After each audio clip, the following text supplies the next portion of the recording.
Welcome back, everyone, to episode 15 of my Bloodborne lore play. If you managed to make it all the way through episode 14, I salute you because, boy, that was a challenge, to say the least. I actually had to go back and do a second recording a day or two later to try to finish off that fight with Lawrence. And then eventually the enemy that I had to look up the name for because I had no idea what it was, and it turns out his name is the Bloody Crow of Canehurst, which you saw the titles for throughout that episode. But we made it, we beat him, and we can move on with the rest of the game. And that's important because the content that we're going to look at today is pretty important and also pretty gruesome, which I feel like is a running theme for this series, in particular in this game, because everything that the Healing Church touches is awful. They're not good people. So anyway, let us get up to the tomb that we need to get to. And we're going to go ahead and head back to the...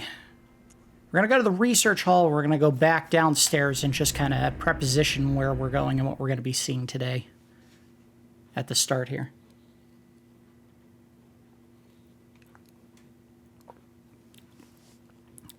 By the way, just a little insider baseball. Episode 14 took a ton of editing to get to the point where you guys would be able to watch it in a 2-hour and 20-minute chunk. All told, I think there was about 4 hours of content between the original episode and the addendum bit that I recorded trying to beat Lawrence finally. So I hope you enjoy it, because I don't want to have any more situations where I gotta cut up tons and tons of fights to try to get to the point where you can see what I was trying to accomplish the entire time. So anyway, oh, sorry, video glitch. What we are doing here today is, and I think I had touched on this briefly in episode, I guess it was 14 that we looked at this, this area here down in the church, where you see lots of beds with transfusion equipment. You see big bottles of presumably blood, tools, stuff that you wouldn't normally see if all you were doing was injecting someone with some fresh blood. And of course, this is in the cathedral, as we know, because when you lift up that altar all the way at the end there, where you have what is presumably a statue of Provost Willem, among a couple of other individuals. You find underneath that is the big altar that normally you can see in the High Cathedral, the one that Lawrence was sitting in the Hunter's Nightmare, where we are right now, and then in the waking world, that's where his skull is laid to rest. But the presence of additional tools and the fact that there is an altar showing Provost Willem conducting an experiment is a perfect segue into where we are going today.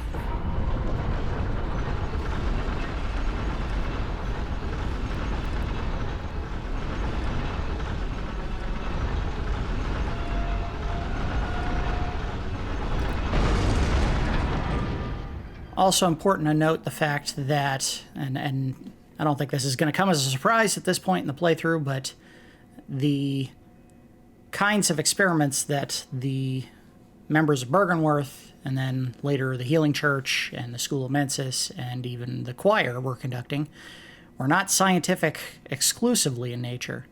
They often involved a little bit of mysticism, hence the bell. But today we're going to be looking at some of the more scientific experiments, and more importantly, some of the failures involved in those scientific experiments. So let's go ahead and get started.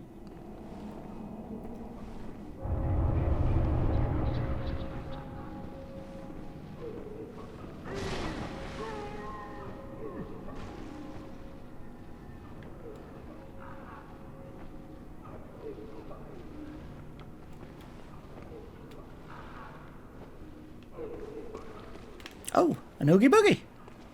Oh, no, you don't.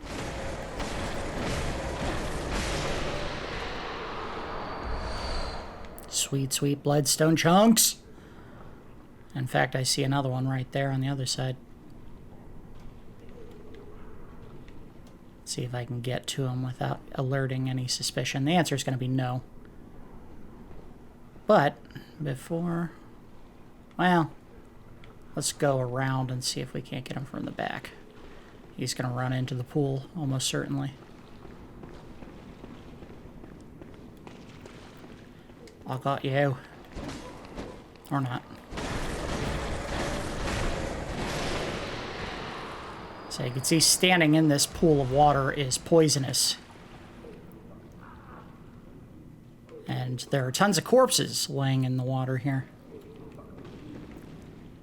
The grounds of this area are, and this is referred to as the research hall, falling apart.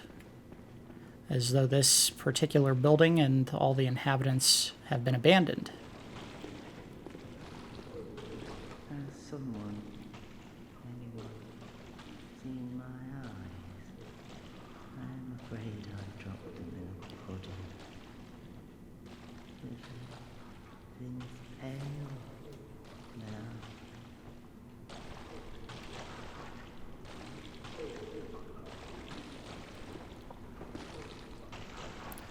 Now, I've never actually seen a brain before. I mean, everyone's seen pictures of them or drawings or, you know, representations of them, but I've never seen one up close. So I can't say whether or not this is what one would look like if it was altered in some way. But one would assume the fact that it's pulsating and it's directly over their head, one would come to the conclusion that that is potentially the brain. Get back out. We may want to alter my equipment setup so that I have some poison, or antidote, rather. They also gave me blue elixir, so there is the chance... Oh, no, not blue elixir, sorry. Sedative. There is the chance that we might get some frenzy buildup in this area. I don't think that is a certainty. Not getting up. On the other side, nothing there.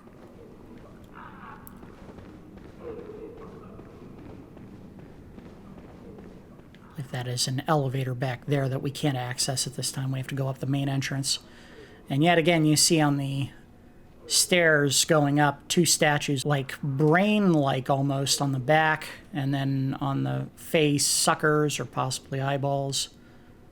So these people were, at this point in time, obsessed with the creatures that they were discovering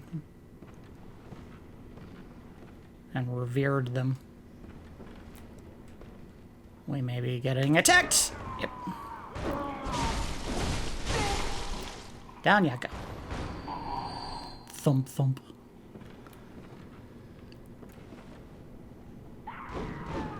Incoming!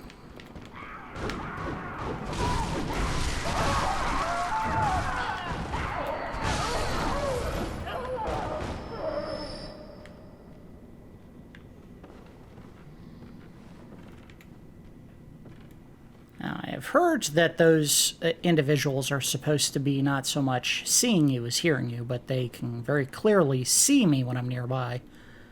And maybe that they just hear my breathing. I'm not certain on that. And then you can see over there someone who looks like their arms and legs were bound.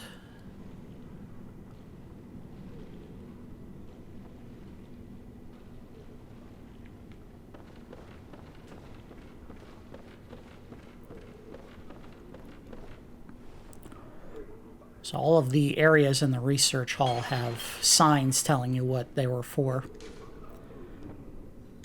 Patient room 2. You can see all kinds of medical equipment, vials, presumably bottles of blood, saws.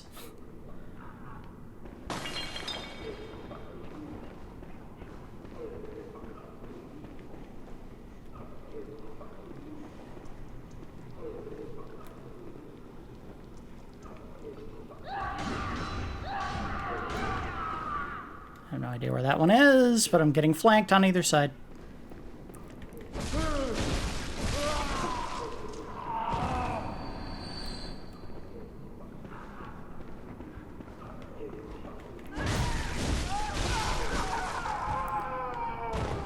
And you'll note just about everywhere we walk there are chains. Don't know if those are for restraining patients, possibly locking up medical equipment or medicine. You'll note that most of these patients are walking free,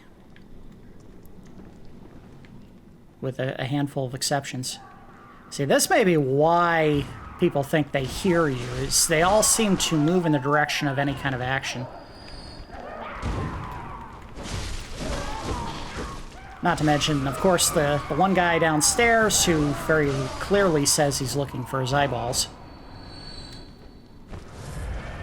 Can't get any more dead on than that.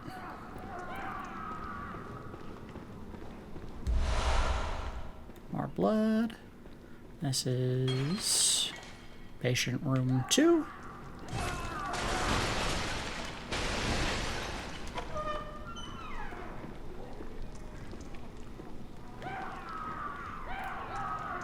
I think there's someone in here. A couple someone's in here. And you see just piles of bodies haphazardly thrown around. Now again, we are in the nightmare, so it's potentially an exaggerated version of what really happened, but clearly they weren't doing the most scientific work.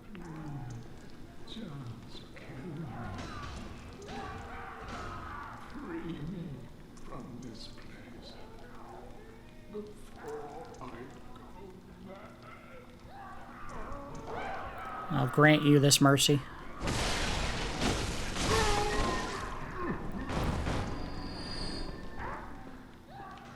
Someone help me. I'm guilty. I know. But I won't do it again. I promise. The darkness. It frightens me. And what rises from its very depths.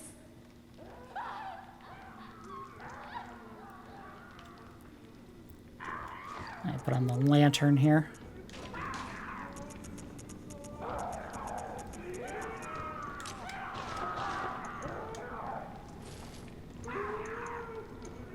And leave it on antidote. Someone help me. I'm guilty. I know. But I won't do it again. I promise. The darkness. It frightens me. And what rises from its very depths.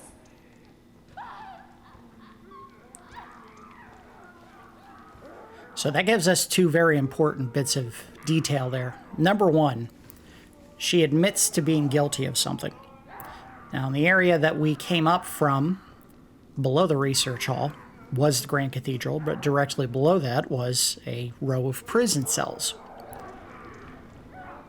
This was very likely someone who had committed a crime, and as part of their punishment, not only were they imprisoned, but eventually the Healing Church and or Bergenworth took her up into the research hall and conducted their experiments to try to do something. We don't know what yet. We know that they were keen to trying to grant eyes on the inside, although their later ideas on that involved, in some cases, direct implantation of eyeballs inside the head on the brain. You don't see any eyeballs on this. And she's clearly suffering, so we'll put her out of her misery as well.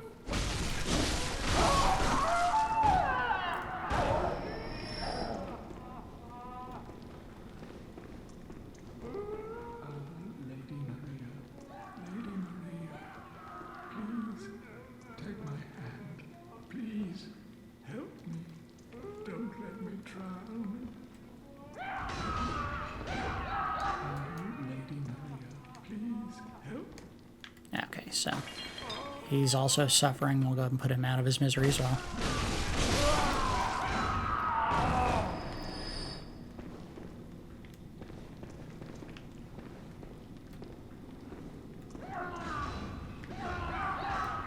There's another room we did not go into yet. We'll go back there. Important to note back there, he mentioned being soothed by someone named Lady Maria.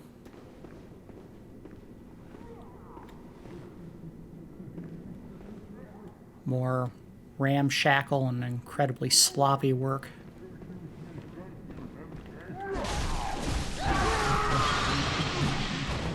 Uh-oh. Someone's throwing the jars of a substance of some kind. It could be anything. We're surrounded by vials of fluid of some kind.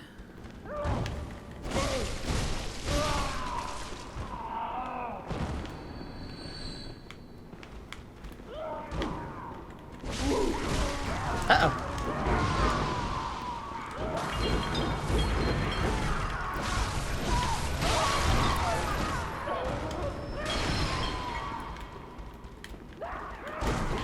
Ow! Oh, big hits. Get out of there. Get out of there. Get out of there. I need some blood.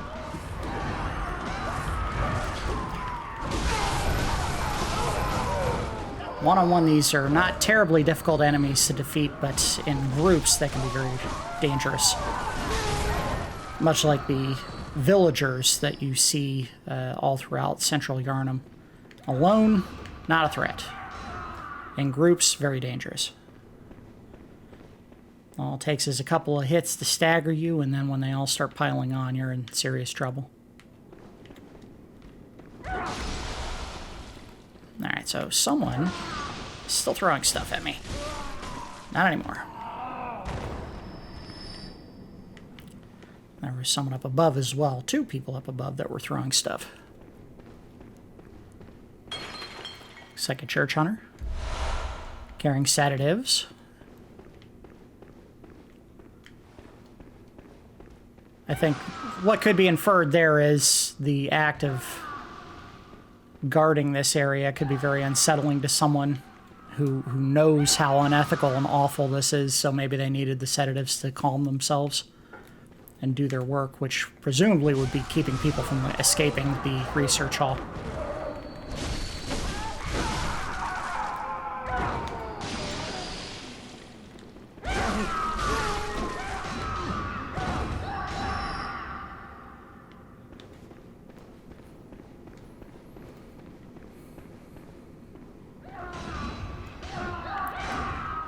Ladder going up.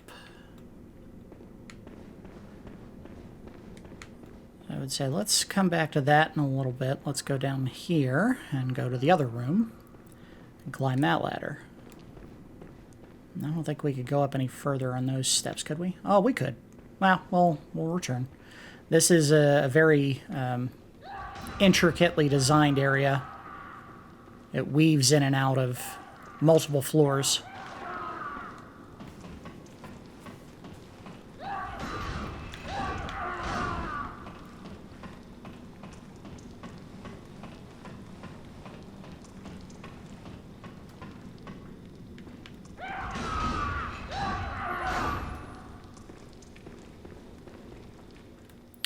This one is wielding a gurney.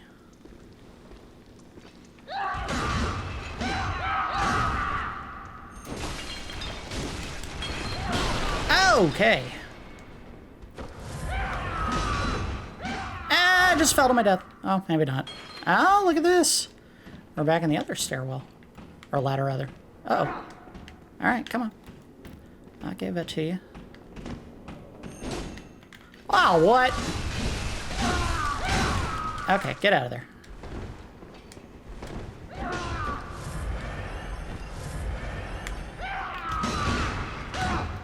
Whoa! Oh, boy.